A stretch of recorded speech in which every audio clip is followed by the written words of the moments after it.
So it's about 10 p.m. at night. It's about 33 degrees, 32 degrees. It's snowing here in Fall City. I got a notice that the servers were down off the internet for some reason.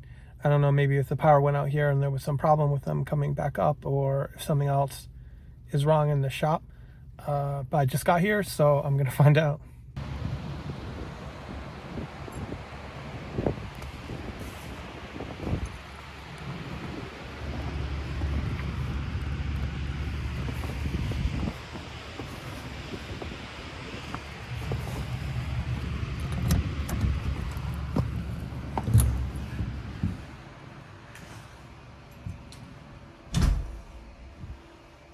Well, hey, the power's on at least. Well, so I got here, power's on. It doesn't look like anything's wrong, so time to get into the system. So see if the power rebooted.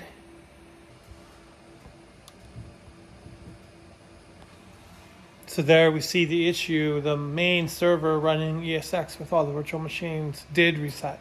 So probably the power flickered just momentarily, which was enough to take the server down, but not the workstation. Now, normally, of course, the servers are supposed to start up on their own after a power failure, but due to some lazy configuration that I've been working to fix up just recently, doing a lot of house cleaning, everything isn't perfect yet. And it looks like the critical problem was the machine that's handling our internet tunnels into this location right now to deal with the fact that we're on wireless LTE. Didn't start, wasn't configured properly. So as always, configuration management is a challenge. So while I'm here, we can check out the walls, and they look really good, I think.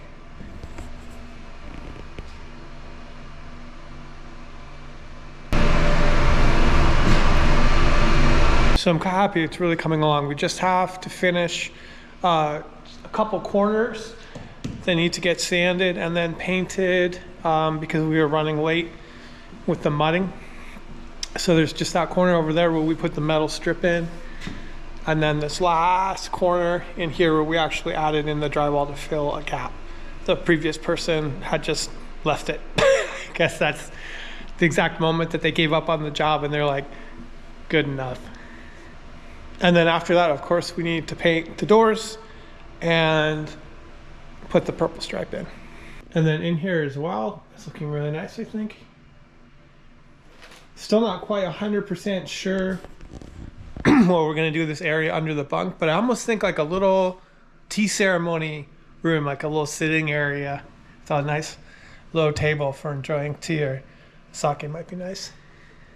All right, everything's good here. I restarted the VM, verified all the connectivity and everything else is good, so get this show on the road.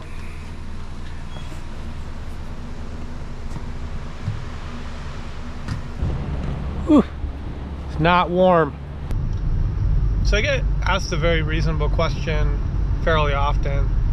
Why host servers at all? Why not just do EC2 or, you know, one of the many other providers of servers and that kind of thing?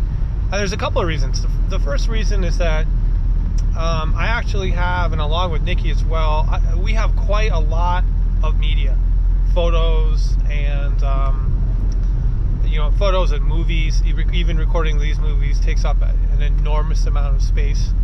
You know, it's not hard to go through half a terabyte or a terabyte just in a weekend shooting video. And then, you know, this activity is going back years now, basically. So quite a lot of activity. So we have quite a lot of data. I think right now we have something like over 100 terabytes in those servers. And if you go and price 100 terabytes of storage from, say, Amazon, the price is actually quite high relatively. The other reason is that a little bit of it is kind of like, I don't know if you would call it professional pride. You know, I do work in the tech industry. I've been involved in tech my entire life. It's something I sort of live and breathe, and so it's very natural for me to have my own servers and kind of do my own co-location, my own hosting. That's something that I've really always done. So it's just very natural. And then it's kind of fun. You know, I think a big part of sort of this LEIGH&CO project is doing things for yourself rather than paying other people to do them for you. You know, having the ability and the skills and developing the knowledge to do things for yourself. I mean, I could just take my motorcycle to Tacoma to the BMW dealer. I could take my Jeep to the, you know, mechanic or whatever. There's no reason I have to do all of this work, but there's a lot of pride that comes from being able to do it. And it's also very helpful too, because, for example, with the Jeep, when we're traveling off-road, so, you know, a great distance from help, and there's a problem with the Jeep or whatever vehicle, in the past I've always been able to fix it because I know how. You know, whether that's bodging a new cooling system out of Ford parts for a Land Rover in the middle of Burning Man in Black Rock Desert, which is something I've done, or all kinds of different stuff over the years. And so I put a big emphasis on capability and developing and nurturing, sustaining those capabilities. And this activity with the servers and setting up routers and switching and like doing all of these things helps me develop that capability. And then also it's a great lab environment. It helps me keep abreast of changes and stuff in the industries. For example, for my work, I don't really deal with networking whatsoever. So by doing my own switching and trying to have complex problems and deal with failover and building switching fabrics and stuff for LEIGH&CO, it helps me stay sharp, and it helps me work on those skills that would atrophy otherwise, because you know what they say, use it or lose it. The other part of it as well is other people actually get into that equipment as well, so it's not just me. So it's a great environment for other people to learn. A bunch of my friends have been involved in sort of the LEIGH&CO stuff. We do like full BGP routing between them, stuff like that. And this is also, like I was getting at, an opportunity for these friends of mine, other people, to develop skills or get access to technologies that they wouldn't otherwise have access to because they're locked up in the cloud. You know, things that's just in the cloud. So you don't see BGP anymore. You don't see peering anymore. People hardly even deal with VPN anymore.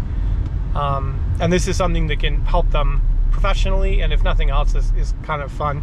It's always rewarding to get something working. I think it doesn't really matter what the thing is. You know, if you do a quality job, it's rewarding. It's always rewarding to do a good job. So